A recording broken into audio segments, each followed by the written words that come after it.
الحمد لله رب العالمين والعاقبة للمتقين والصلاة والسلام على سيدنا ومولانا محمد وعلى آله وصحبه أجمعين. أما بعد فأعوذ بالله من الشيطان الرجيم. بسم الله الرحمن الرحيم. ما آتاكم الرسول فخذوا وما نهاكم عنه فانتهوا واتقوا الله إن الله شديد العقاب. وقال رسول الله صلى الله عليه وسلم لا يؤمن أحدكم حتى أكون أحب إليه من والده وولده والناس أجمعين. صدق الله العظيم وصدق رسوله النبي الكريم. اب حضرات کے سامنے سورہ ممتحنہ کی ایک چھوٹی سی آیت تلاوت کی اور ایک حدیث شریف آپ کے سامنے تلاوت کی. آیت کریمہ میں اللہ رب العزت ارشاد فرماتے ہیں کہ جو کچھ رسول تمہیں بتلائے کہے اس پر عمل کرو اور جس سے تمہیں روکے اس سے رک جاؤ. آسان اور ایک قاعدہ کہ رسول اللہ صلی اللہ علیہ وسلم جن باتوں کے کرنے کا حکم دے اس پر عمل کرو اور جن باتوں سے آپ کو روکے ان سے رک جاؤ. یہ ایک صاف اور واضح بات اور ایک امتی کے لیے جو اللہ تبارک و تعالیٰ کی طرف سے ہدایت کہ میں حضور پاک علیہ الصلوۃ والسلام کی باتوں پر عمل کرنا اور آپ کی منع کی ہوئی باتوں سے رکنا، یہ ایک فریضہ اور ایک امت پر ضروری چیز. ہم اور آپ اپنی زندگی کا جائزہ لیں. جبکہ ہمارا اور آپ کا ایمان قرآن پاک پر، ہمارا اور آپ کا ایمان اللہ رب العزت پر، اور ہم نے یہ کلمہ پڑھا لا الہ الا اللہ کہ نہیں ہے کوئی معبود مگر اللہ. اور معبود کا مطلب ہی ہوتا ہے کہ معبود جو کہے اس پر ہم عمل کریں. آج کا مسلمان اور آج ہم اور آپ اللہ کی اس ہدایت پر کتنا عمل کرتے ہیں؟ ہم زندگی کو دیکھیں، اللہ کے رسول صلی اللہ علیہ وسلم نے اور خود قرآن نے ہمیں نماز کا حکم دیا، ہمارا کتنا عمل ہے. اور خود قرآن پاک اور حدیث شریف نے ہمیں اچھے اخلاق کو اپنانے کا حکم دیا، ہمارے اندر اس کا کتنا عمل ہے. کتنی باتیں ایسی ہے کہ جو قرآن نے فرمائی ہو اس پر ہمارا کتنا عمل. اللہ فرماتا رجال لا تلہیہم تجارت ولا بیع عن ذکر اللہ وإقام الصلاة وإیتاء الزکاۃ، کہ بہت سے لوگ ایسے ہیں کہ جن کو نہیں غافل کرتی ہے تجارت، خرید و فروخت. لا تلہیہم تجارت ولا بیع عن ذکر اللہ، اللہ کے ذکر سے اور نماز کو قائم کرنے سے. کتنا ایسے آج ہم اور آپ دیکھتے ہیں نمازوں کے وقت پر لوگ اپنے اپنے کاروبار میں مشغول ہوتے ہیں، جبکہ اللہ تو یہ حکم فرما رہا ہے کہ اور نیک بندے تو ایسے جن کو ان کی تجارت ان کو اللہ کے ذکر سے اور اللہ کے نماز کو قائم کرنے سے غافل نہیں کرتے.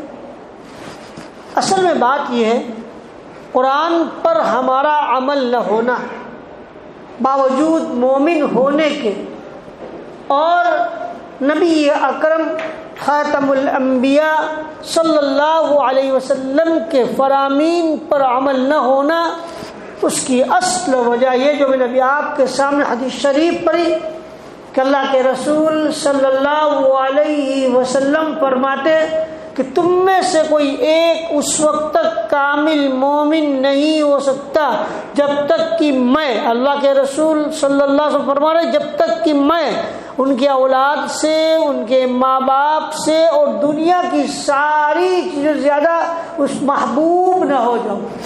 یعنی میری محبت ماں باپ سے بھی زیادہ ہو، میری محبت اولاد سے بھی زیادہ ہو اور میری محبت تمام چیزوں سے زیادہ ہو. آج کیا ہوتا ہے؟ ایک طرف قرآن کا حکم، ایک طرف نبی علیہ الصلوۃ والسلام کا حکم اور ایک طرف ہماری دلی خواہش اور دلی چاہت. ہم کس پر عمل کرتے ہیں؟ افسوس ہے آج ہمارے اوپر. اسی لیے بہت عجیب بات بیان فرمائی حضرت مولانا قاسم صاحب نانوتوی رحمۃ اللہ علیہ نے. انہوں نے لکھا ہے کہ امام غزالی رحمۃ اللہ علیہ نے احیاء العلوم میں لکھا ہے کہ اگر امام غزالی نے اپنے زمانے کے بارے میں لکھا ہے، کئی سو سال پہلے کی بات، کہ اگر صحابہ کرام رضوان اللہ تعالی اجمعین ہمارے زمانے میں آ جائے تو ہمیں کافر سمجھے ہمارے اعمال کو دیکھ. حضرت مولانا قاسم سے فرماتے کہ امام غزالی اگر ہمارے زمانے میں آ جائے تو ہمیں کافر سمجھے. اور میں کہتا ہوں کہ یہ 150 سال پہلے کی بات حضرت مولانا قاسم صاحب نے فرمائی. آج وہ ہمارا زمانہ دیکھ لے تو یہ ننگا پن اور یہ لوگ دور، اسلام سے دور، ایمان سے دور، قرآن اعمال سے دور، اللہ کے رسول صلی اللہ علیہ وسلم کی سنتوں سے دور، ہمیں کیا سمجھے؟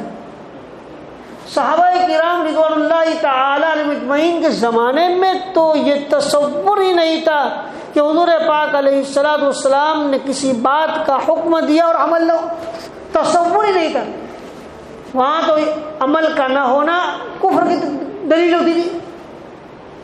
اور آج ہم باوجود کلمہ پڑھنے کے، قرآن کو ماننے کے اور نبی علیہ الصلوۃ والسلام کی رسالت کا اقرار کرنے کے، کتنے ہمارے عمل اللہ کے حکم کے خلاف اور کتنے ہمارے عمل حضور پاک علیہ الصلوۃ والسلام کی سنت کے خلاف.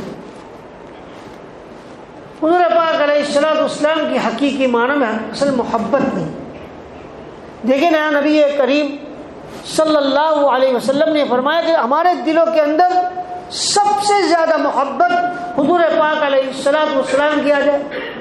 یہ محبت اگر واقعتاً ہمارے دل میں صحیح معنوں میں آ جائے تو پھر یہ ہو ہی نہیں سکتا ہے کہ حضور پاک علیہ الصلوۃ والسلام کا کوئی حکم ہمارے سامنے آئے اور ہمارا عمل نہ ہو. یہ ہو ہی نہیں سکتا، ناممکن چیز.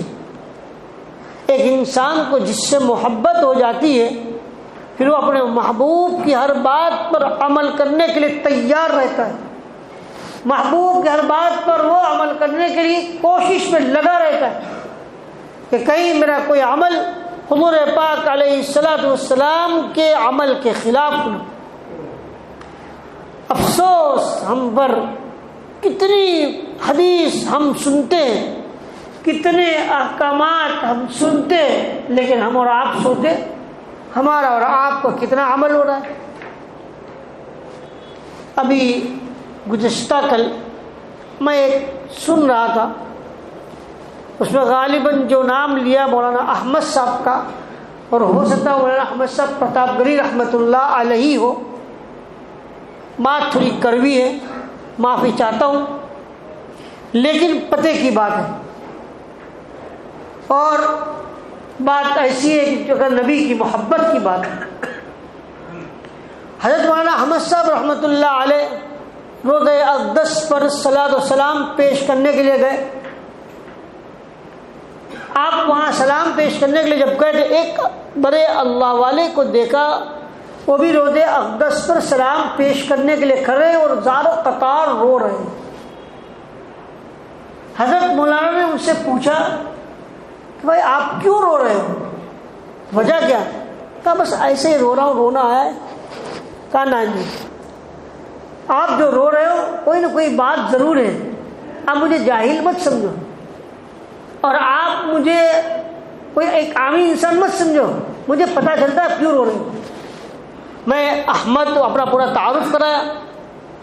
پھر اللہ والے نے کہا اصل بات یہ ہے، مجھے رونا اس لیے آ رہا ہے کہ دیکھیے حضور پاک علیہ الصلوۃ والسلام کے روضہ اقدس پر کتنا بڑا مجمع سلام پیش کرنے کے لیے آ رہا ہے اور لگاتار آ رہا ہے، لیکن میں اپنی آنکھوں سے دیکھتا ہوں کہ اللہ نے پردہ ہٹا لیا ہے مجھے، اور میں نبی علیہ الصلوۃ والسلام کو دیکھ رہا ہوں اور یہ روضہ اقدس پر آنے والے سلام پیش کر رہے، اور جو روضہ اقدس پر آ رہا ہے سلام پیش کرنے کے لیے اور جس کی داڑھی نہیں ہوتی، میں نے خود اپنی آنکھوں سے دیکھا کہ نبی کریم صلی اللہ علیہ وسلم اس کی طرف توجہ نہیں دیتے اور اس کے سلام کا جواب نہیں دیتے.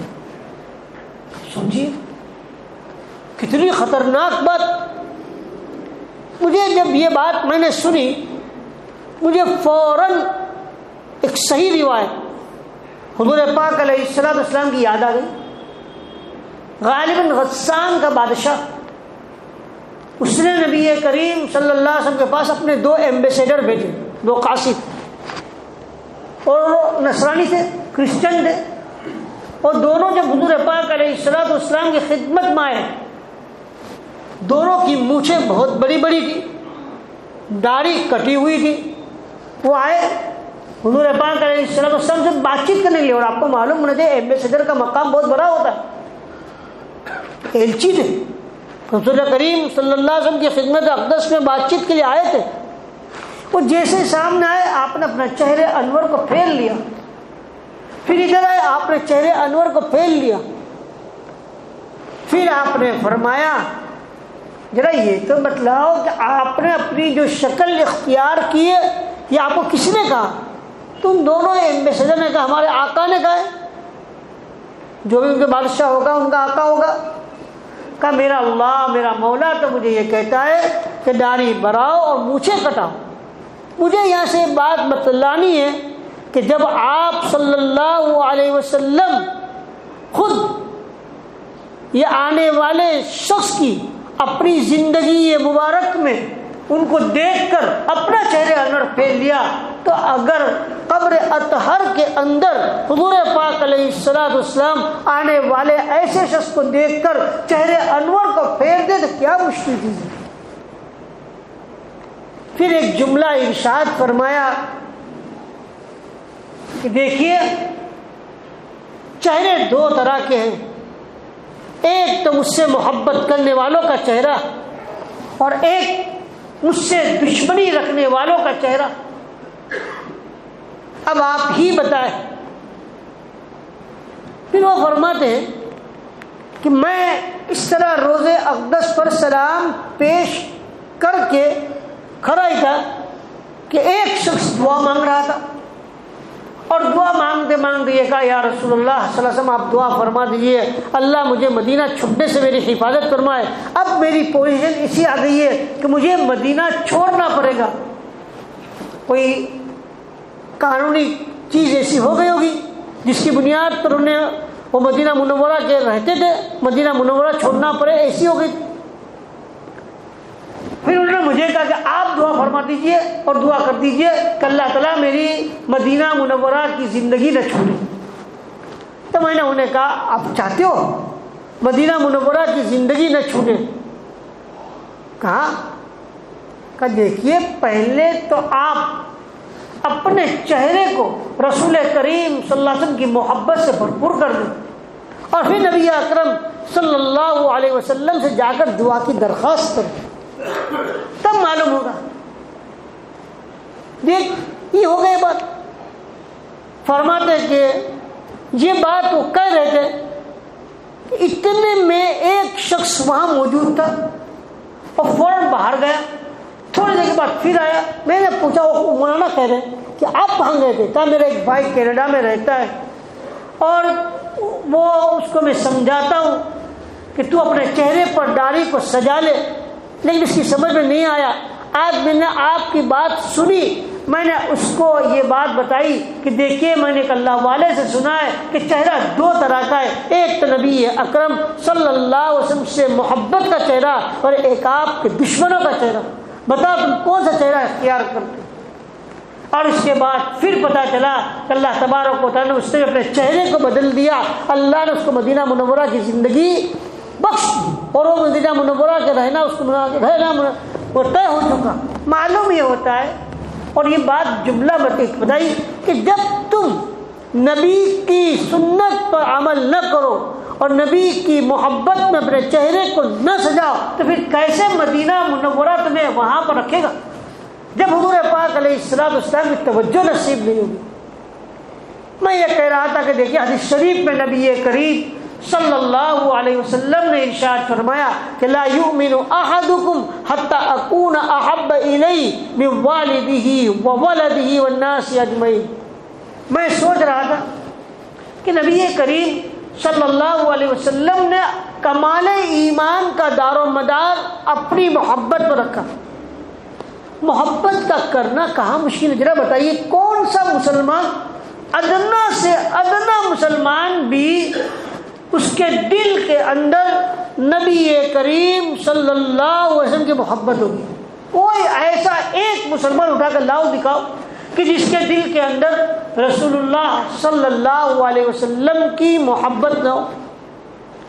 لیکن یہاں اللہ کے رسول صلی اللہ علیہ وسلم نے کمال ایمان کا دار و مدار اپنی محبت پر کیوں رکھا؟ آپ صلی اللہ علیہ وسلم اچھی طریقے سے جانتے تھے کہ میری امتی کے دل میں حقیقی محبت، واقعی محبت اس کے دل میں میری آئے گی تو میری محبت کے آنے کے بعد کبھی ایسا ہو ہی نہیں سکتا ہے کہ وہ کوئی کام ایسا کرے جو میرے طریقے کے خلاف. یہ ہو ہی نہیں سکتا. صحابہ کرام رضوان اللہ تعالی علیہم اجمعین کی زندگیاں آپ صلی اللہ علیہ وسلم کی باتوں پر عمل کرنے سے بھری ہوئی تھی. اس کی وجہ یہی تھی کہ صحابہ کرام رضوان اللہ تعالی اجمعین کے دلوں کے اندر کیسی محبت تھی. عروہ بن مسعود ثقفی جب صلح حدیبیہ کے موقع پر رسول کریم صلی اللہ علیہ وسلم کے پاس صلح کے لیے آئے ہوئے تھے اور انہوں نے جب بہت غور سے اور ٹیڑھی نگاہوں سے دیکھتے رہے کہ آپ صلی اللہ علیہ وسلم کے ساتھی آپ کے ساتھ کیا سلوک کرنے تو کیا کہہ کر گئے؟ اپنے جب مکہ مکرمہ واپس آئے تو مکے والوں سے کہتے ہیں اے مکے والوں، میں بڑے بڑے بادشاہوں کے دربار میں گیا ہوں، قیصر و کسریٰ کے اور مقوقس کے اور مصر کے اور بڑے بڑے بادشاہوں کے دربار میں گیا ہوں، لیکن میں نے جو محمد صلی اللہ علیہ وسلم کے ساتھیوں کو محمد صلی اللہ علیہ وسلم سے محبت کرتے ہوئے دیکھا ہے ایسا میں نے کسی کو نہیں دیکھا.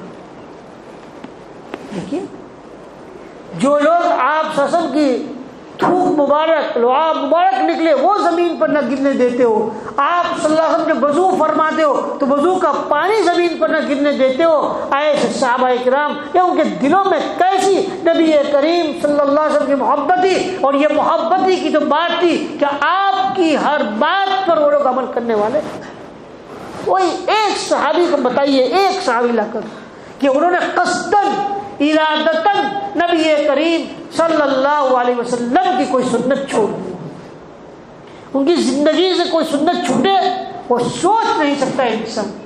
اور آج ہم اور آپ بھی مسلمان ہیں، کلمہ پڑھنے والے ہیں اور ہماری زبان سے دعویٰ موجود ہے کہ ہمیں اللہ کے رسول صلی اللہ علیہ وسلم سے محبت ہے. اور ہمارا حال دیکھیے، آج ہماری زندگی دیکھیے.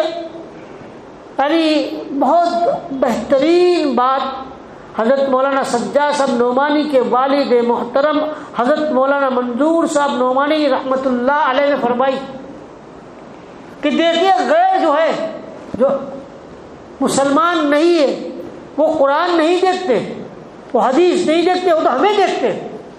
یہ مومن، یہ اسلام والے، یہ مسلمان جو اپنے آپ کو ایمان والے کہتے، ان کی زندگی کیسی ہے اور ہماری زندگی کو دیکھ کر کہتے اسلام ایسا ہے. ہم اسلام کا پوسٹر لگائے ہوئے، مومن ہونے کا پوسٹر لگا کر اسلام کے خلاف، ایمان کے خلاف اعمال کر کے لوگوں کو اسلام میں داخل تو کیا کرتے، لوگوں کو اسلام سے دور کرنے والے بن جاتے. اگر یقین جانیے ہماری پوری زندگی قرآن پر، ہماری پوری زندگی حدیث شریف پر آ جائے تو یہ غیر مسلم جو آج ہم سے نفرت کر رہے، ہم سے دور بھاگ رہے اور ہمیں دیکھ کر ان کے دلوں کے اندر نفرت کا جذبہ پیدا ہوتا ہے، وہ ہم سے قریب ہو جائے اور ہمارے قدموں میں آ کے گر جائے. آپ نے نہیں دیکھا صحابہ کرام رضوان اللہ تعالی علیہ اجمعین جہاں جاتے تھے لوگ ان کے گرویدہ ہو جاتے تھے. اس کی وجہ یہی تھی کہ ان کا عمل تھا قرآن پاک پر، ان کا عمل تھا نبی کریم صلی اللہ علیہ وسلم کی سنتوں پر. اور افسوس آج ہمارا حال دیکھیے کیا ہو رہا ہے. ہم کہاں جا رہے ہیں، کس طرف جا رہے ہیں. اسی لیے فرمایا کہ دیکھیے حقیقی محبت ہمارے دل کے اندر آ جائے. ایک ایک صحابی کے دل میں کیسی محبت تھی. حضرت عثمان رضی اللہ تعالیٰ عنہ کا واقعہ موجود ہے.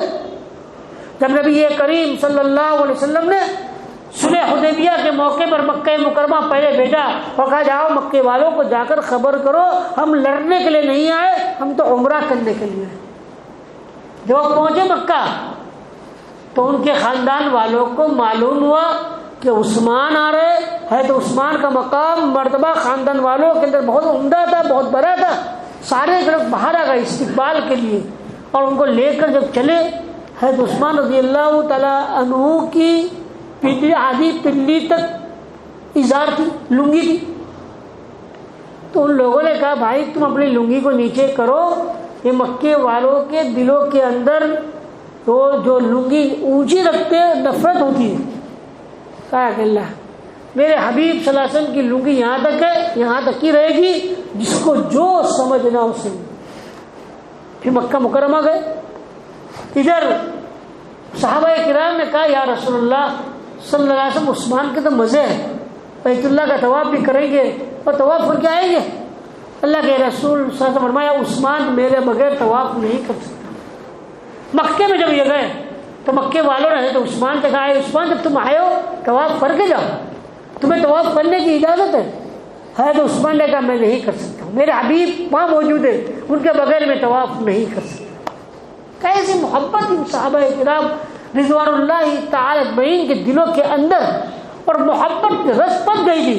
اور آج ہم اور آپ بھی ہے کہ زبان سے ہم اللہ کا دعویٰ, نبی اکرم صلی اللہ علیہ وسلم کی محبت کا دعویٰ. یاد رکھیے حدیث شریف میں نبی کریم صلی اللہ علیہ وسلم فرمائے وَمَن لَّمْ يَعْمَلْ بِسُنَّتِي فَلَيْسَ مِنِّي, جس نے میری سنت پر عمل نہ کیا اس کا مجھ سے کوئی تعلق نہیں. نبی اکرم صلی اللہ علیہ وسلم نے اعلان کر دیا جو مجھ سے تعلق رکھنا چاہتے اور اس کو حقیقت میں مجھ سے تعلق ہے تو میری سنتوں پر عمل کرو, اور اگر میری سنتوں پر عمل نہیں ہے اس کا مجھ سے کوئی تعلق نہیں. ہم نے بہت غیروں کو خوش کرنے کی کوششیں کر لی, بہت غیروں کے طریقے پر چل کر ان کو راضی کرنے کی کوششیں کر لی. کتنے راضی ہوئے اور ہم سے کتنے راضی ہیں. اب تو آ جانا چاہیے مسلمانوں کو اور ہمیں نبی اکرم صلی اللہ علیہ وسلم کے طریقے کے مطابق. یاد رکھیے اگر آج کا مسلمان حضور پاک علیہ الصلوۃ والسلام کے طریقے کے مطابق زندگی گزارنے والا بن جائے تو اللہ رب العزت کا وعدہ ہے کہ اللہ اس کو اٹھائے گا, ترقی دے گا, اللہ تبارک و تعالیٰ اسے بلندی عطا فرمائے گا. اے کاش کہ ہمارے دلوں کے اندر یہ بات اتر جائے اور ہم اس بات کو سمجھنے والے بن جائیں. اللہ تبارک و تعالیٰ مجھے اور آپ کو قرآن پاک اور حدیث شریف پر عمل کرنے کی توفیق عطا فرمائے, اللہ کے احکامات پر اور نبی اکرم صلی اللہ علیہ وسلم کی سنت کے مطابق زندگی گزارنے کی توفیق عطا فرمائے. وآخر دعوانا الحمد للہ رب العالمین.